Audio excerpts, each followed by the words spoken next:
Hey, you guys, welcome to the podcast. I'm your host, Guy Jeans, and today I'm going to be giving you guys some information on the Southern Sierra.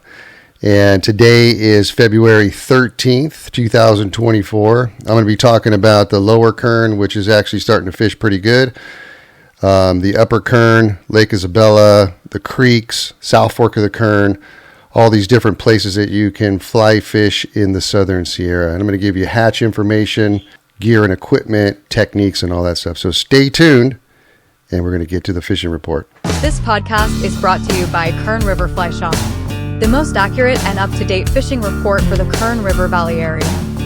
All right, you guys, here we go. Let's talk about the Southern Sierra fly fishing report and what's going on in the Southern Sierra.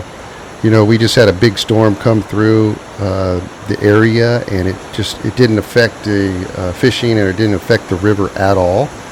In fact, the river stayed relatively clear. It's crystal clear right now, and the flows are about 500 CFS, which is actually pretty good, and it's going to be a lot lower above the Kern powerhouse, which is called KR3. And above that, it's 150 CFS. So if you want to get into some water where it's not so fast, that sort of thing, go above the powerhouse, which is about 3 miles above my fly shop in Kernville. That section goes up about 15 miles to this place called the Fairview Dam. And the Fairview Dam is an area where they take water out and they put it back into the Kern River in Kernville. That's why it's 500 in Kernville. They're putting more water back in. So that's something that you want to check out. If you go above that, it's all uncontrolled.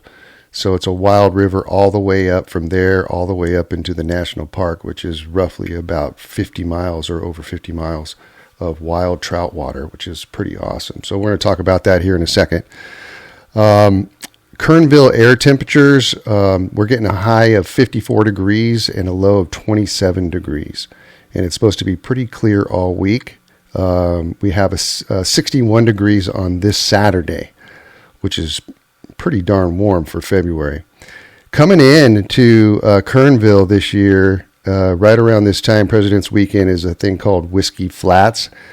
And about 50,000 people come into town. It's a big party that happens in Kernville. So if you want to go fishing and then go party and listen to music, they have live music. They have vendors, all kinds of stuff going on. A rodeo. It just kind of goes into this old time Western kind of a feel in town, and it's a lot of fun. So check that out. Some people try to stay away from that because they don't like crowds. It's going to be hard to get definitely hotel rooms and that sort of thing, but definitely come up and go fishing. There's not going to be a lot of people upriver and that sort of thing. Everybody's going to be in the town of Kernville for sure. The water temp in Kernville is a cold 38 degrees, getting up to 40 possibly.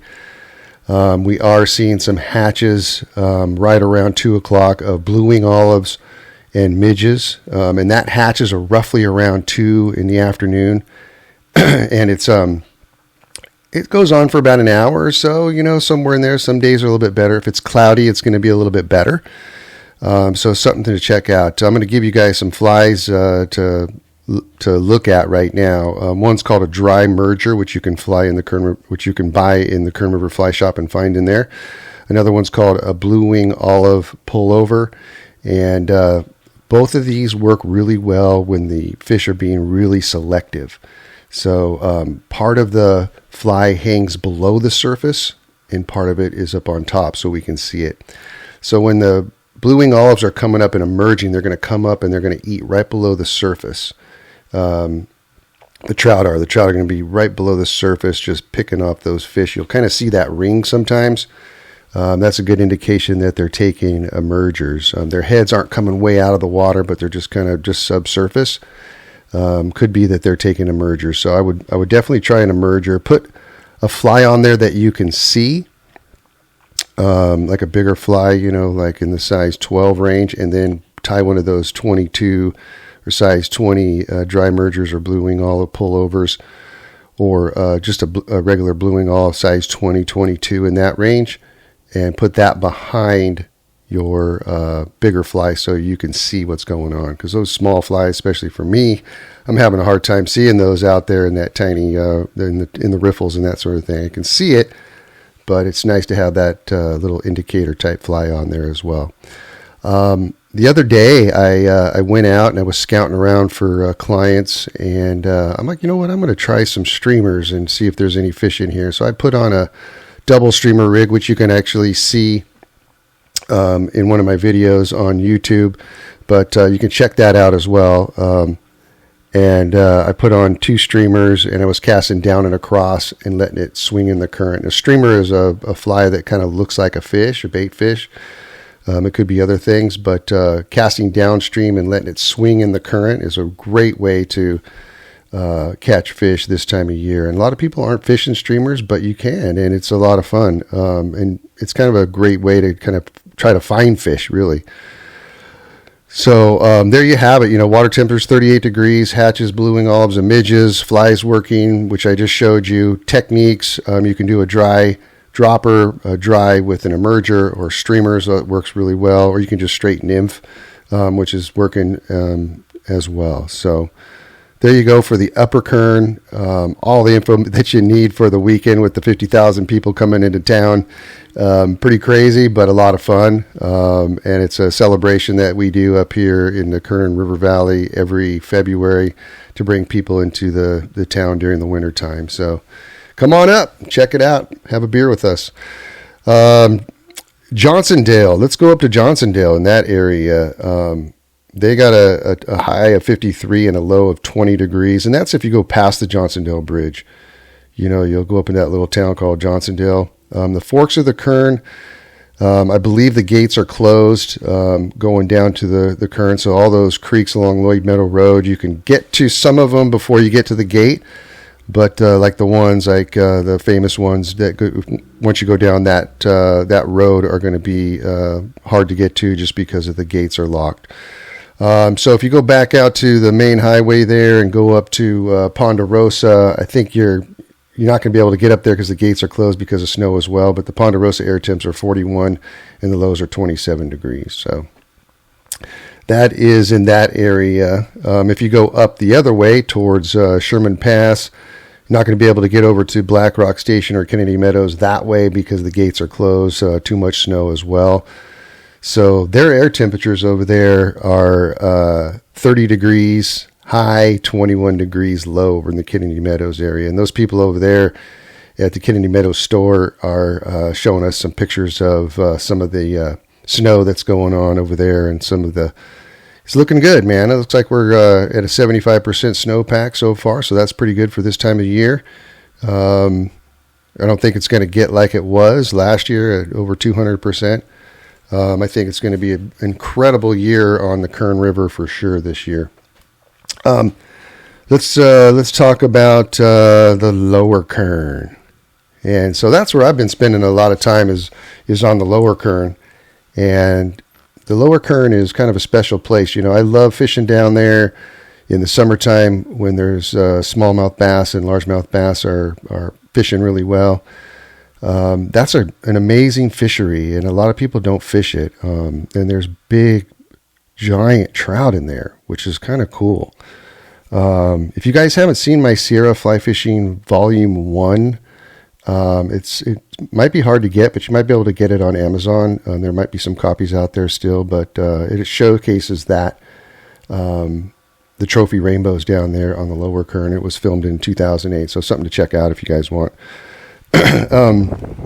Anyway, I'm going to show you some of the flies here on the Lower Kern.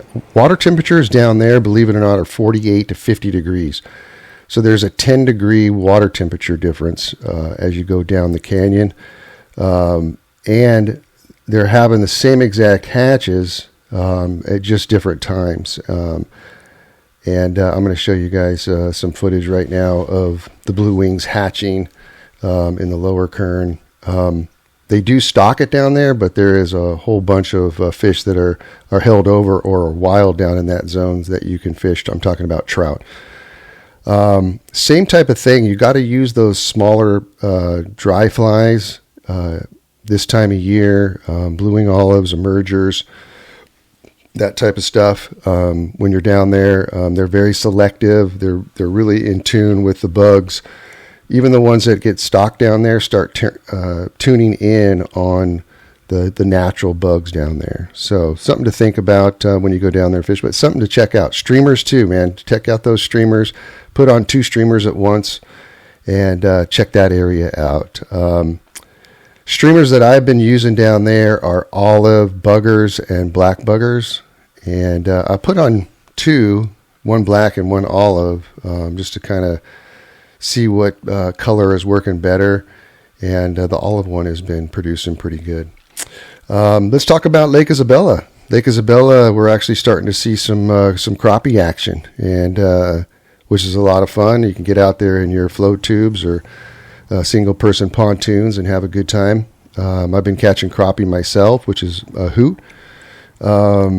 Something to think about, an alternative. We're in the middle of February. Fishing on the upper Kern is decent. It's a little bit better on the lower Kern. But it's all, you could fish the upper Kern one part of the day and go down and fish the lower Kern the next part of the day, or vice versa, on your way up from the Bakersfield area, that sort of thing. But something to check out. School dates, you guys. We do have some new school dates. I'm going to check those on for you guys. Check those out. So coming up on February 24th, we have a beginner clinic number 1. That's a brand new, like if you're brand new to getting into fly fishing, that is on February 21st. And then we also have a fly tying class that same night. And that is on the 24th as well. We also have a casting clinic down in Bakersfield on the same day. And this is for folks who are trying to get a little bit better at casting and want to work on maybe the single haul or the double haul, or just get better at casting in general. So everybody that comes to the classes I've been doing lately in Bakersfield, everybody's at different levels. So we're working on different things at different times. So kind of fun. We do have a intermediate class March 2nd. So if you've taken the beginner class and you want to learn a little bit more, check out the intermediate class. We also have a nymphing class, which is March 3rd, which is Sunday, March 3rd. And it's Intro to Nymphing and Euro Techniques. And if you haven't gotten into nymphing or Euro nymphing or want to learn a little bit about that, we have a class going on Sunday, March 3rd. Next surf class in Ventura is March 9th. Something to check out as well. So I'm going to leave it at that. There's more classes listed here, but it goes on. So wanted you guys to check out that. Also, if you guys haven't subscribed to this channel, make sure to do that. It helps the podcast grow. Subscribe and press that notifications bell. Definitely comment and all that on the channel, and it helps the podcast grow. Also, if you guys are listening on Spotify, or iTunes or anything like that, write a review. Let us know what you think. Anything that we could do better. I'm always into doing new stuff and helping folks out, that sort of thing. So another thing is go to kernriverflyshop.com if you want to check out some of the different flies that we're using, our classes, our YouTube channel, all that good stuff. So you guys, thanks for listening. I love doing these podcast fishing reports. They're super fun for me. It gets me back out there fishing and guiding, and which I love to do, and I love reporting back on it. Definitely check out our Instagram page, our Facebook page, all the social media. It's all working out there for you guys, and really appreciate all the support over the years. And we'll talk to you guys next week. Thanks a lot. Bye-bye.